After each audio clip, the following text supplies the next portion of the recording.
phải chế vào đây cũng tam đàn rương mình ót thì bị chịu bỏ ra bỏ chứ rương để dưới cho anh tới ở bao chó đây muốn nói vậy mà đòn hơi nó tăng pi cho nón rót tha bà môn tăng pi cho nón rót tha bà môn lúc ấy thong tham hòn tham để vô làm tay xây tí đó với phương bao chó ơi nơi khả năng dương nít đưa ạt khơi miền nè nằm bia rồi còn nè này sẽ tọp sọ dân chưa không gì và nó càng nghe rồi bỏ dương đó tiền phải bốc máu đã mà xong bất mỏi cho năm trước ra thà tăng bị thay bất tôi đen máu không ai mình đây Campuchia mình đây từ thông báo đi hai bà sân chỉ thay bất bà rồi cho năm trước có không ai mình ngóp đó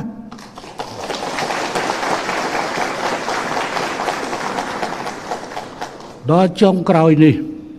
người vô răn tay thầy người vô răn tay thầy này dưới mình tích pi chiêng pi đòn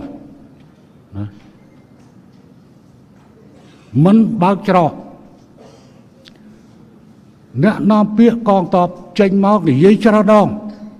rồi hốt đó ngay để trong cái nào trong protocol rót mình tay ca pi chiết ba để dưới thả không nóng môi chỉ vứt đi mình cho cha đạch khát lừa rương bao problem này ban trong cái nào trong tiền máu đã phải bốc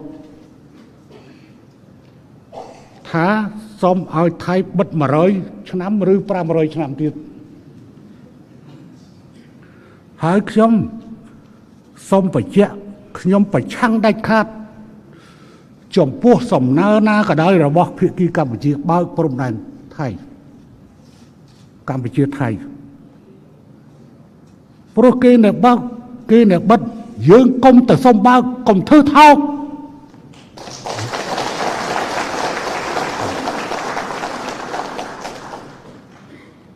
ព្រោះរឿងហ្នឹងយើងបានដឹងទាំងអស់គ្នាហើយយើងមិនមែនអ្នកបិទទេគេអ្នកបិទកូនសោនៅលើគេហេតុអីបានយើងទៅវសុំគេ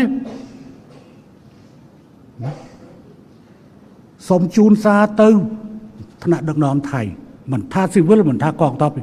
កម្ពុជាមិនធ្វើថោកទៅសុំឲ្យថៃបើកច្រកព្រំដែនទេអត់ទេកម្ពុជាត្រូវពង្រឹងសមត្ថភាពនៃការផលិតទំនិញសម្រាប់ផ្គត់ផ្គង់ហើយត្រូវរកទីផ្សារផ្សេងផ្គត់ផ្គង់ជំនួសឲ្យទំនិញថៃតើវិធីនោះទៅណាប៉ុន្តែខ្ញុំសូមនិយាយមួយរឿងមួយកុំទៅជលហួររហូតដល់អ្នកវិនិយោគថៃផលិតទំនិញនៅកម្ពុជាមិនព្រមទិញដែរទេអាហ្នឹងជាការខុសក្បួន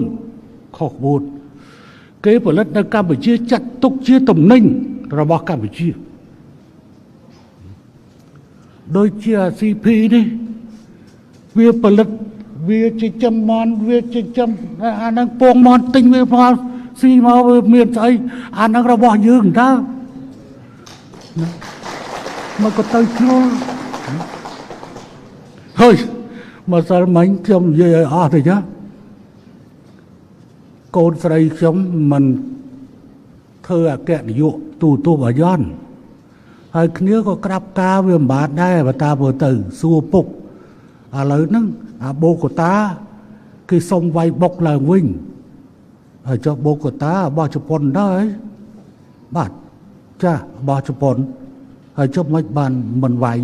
ថាកែលក់នៅនេះគឺជនជាតិថៃថាឈួតវាទៅជាអញ្ចឹងអស់ទៅអ្នកដែលថៃអញ្ចឹងបានជានៅក្នុងការនិយាយរបស់ខ្ញុំតែងតែដាស់តឿនអ្វីដែលមាននៅក្នុងប្រទេសថៃដែលគេថៃវិនិយោគនៅទីនេះត្រូវការពារគេត្រូវថែទាំគេចាត់ទុកអានឹងជាការរបស់យើងកុំទៅហួសពីនឹងទំនិញដែលគេផលិតក្នុងស្រុកយើងគឺជាទំនិញហើយអា PTT រាល់ថ្ងៃមិនមែនយកប្រេងពីថៃមកលក់ទេ អា PTT យកប្រេងពីសិង្ហបុរីពីម៉ាឡេយកមកលក់ហើយអត់ទៅចាក់សាំងទៀតអានឹងក៏ហើយទៅចឹងវាទៅជ្រុលអានឹងវាទៅជ្រុល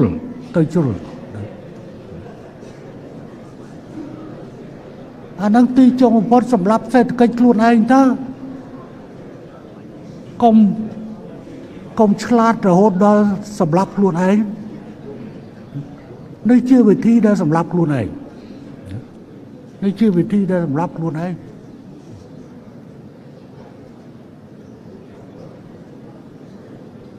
ហើយក៏កុំទៅជ្រុលដូចជា K01 ដែលខ្ញុំបង្ហោះវាទៅធ្វើយុទ្ធនាការដើរសុំតំណែងតាមហាងយកទៅដុតរត់ដល់ផ្ទុះអាកំប៉ុងទឹកដោះគោយកទៅដុតព្រោះវាផ្ទុះអាហ្នឹងវាទៅជ្រុលនិយមហើយទៅជ្រុលនិយម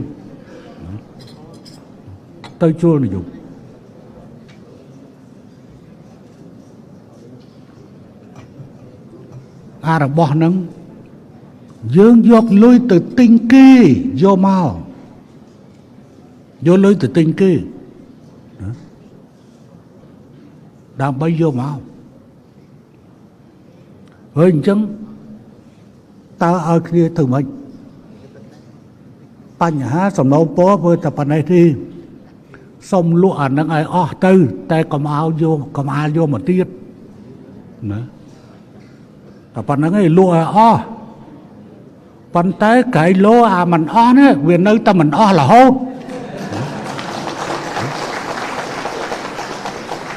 ប្រយ័ត្នណាខ្ញុំសូមជម្រាបហ៊ុនសែននៅមានតួនាទីយ៉ាងធំក្នុងឋានៈជាប្រធានបកកណ្ដាលទោះបីនាយករដ្ឋមន្ត្រីមិនធ្វើប៉ុន្តែក៏ត្រូវដាស់តឿននាយករដ្ឋមន្ត្រីដែរ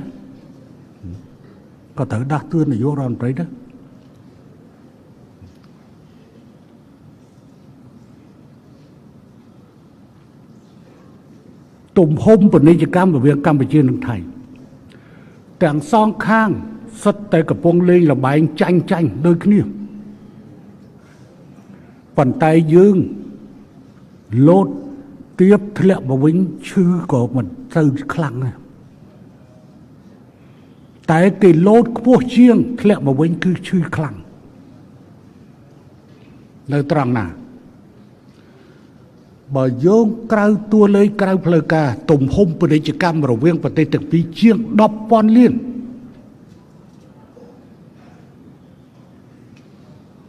ប៉ុន្តែទំហំពាណិជ្ជកម្មដែលមាននៅក្នុងកត់ត្រាដោយជើងលេខកូដឆ្នាំ2024ទំហំពាណិជ្ជកម្មរវាងប្រទេសទាំងពីរមានជាង 6,000 លានដោយក្នុងនោះកម្ពុជានាំចេញទៅថៃ 1,100 លានហើយថៃនាំមកកម្ពុជា 5,400 លានដោយតែថៃមានអតិរេកពាណិជ្ជកម្មជាង 4,000 លាន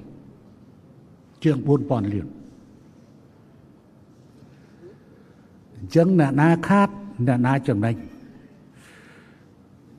សភាពាណិជ្ជកម្មថៃតែងតែប្រកាសថានៅពេលដែលមានបញ្ហាយើងបាត់បង់ជាមួយនឹងការនាំចេញជាមួយនឹងកម្ពុជាក៏មិនមែនចង់បានអាហ្នឹងទេប៉ុន្តែយើងបង្ខំចិត្តដូចជាអ៊ីនធឺណិត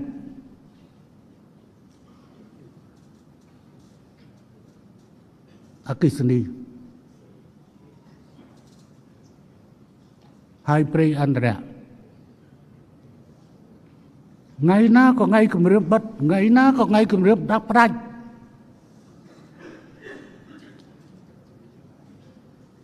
ការពិតយើងមានសមត្ថភាពផ្គត់ផ្គង់ខ្លួនឯងក៏ប៉ុន្តែយើងគោរពកុងត្រារ៉ូស៊ីអញ្ចឹងដល់និយាយច្រើនពេកប្រាប់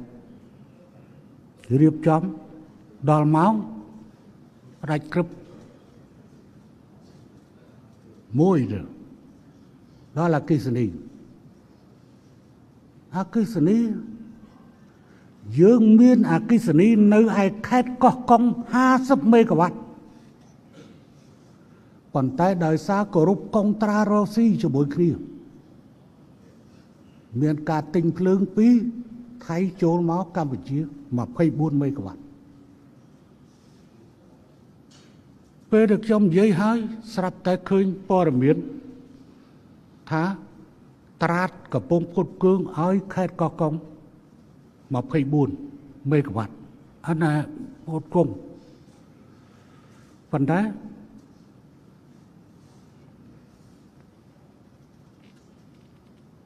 ហើយថាបើសិនជាចាំ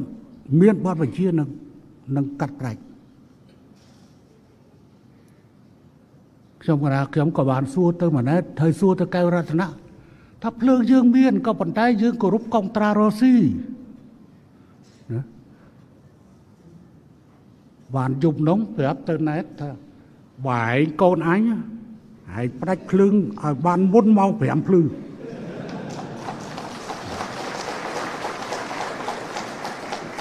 អាហ្នឹងមិនមែនប្រើមិនមែននេះទេសម្ដេចមិនមែនជាប្រធានបកទេ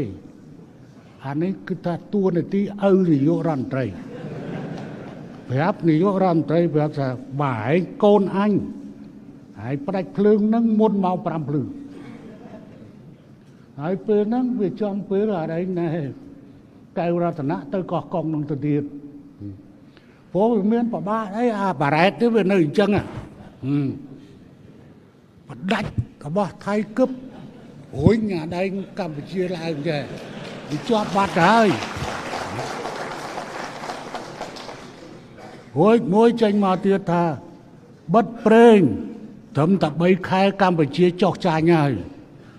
អញ្ចឹងទេនាយករដ្ឋមន្ត្រីគេលឿនគេលះថាកុំឲ្យពិបាកពេកបិទឯងប្រេងឯងចោលបណ្ដោយទៅជាប់រឿងដល់បិទប្រេងចោលទៅនោះអាគ្នាយើងក្នុងស្រុកគ្នាឈប់យកប្រេងពីថៃហើយទៅយកប្រេងពីវៀតណាមយកប្រេងពីសិង្ហបុរីពីម៉ាឡេមកលក់ក៏អត់ទិញគ្នាទៀតទៅជុលមកជំនាញទៀតរឿងវាអញ្ចឹង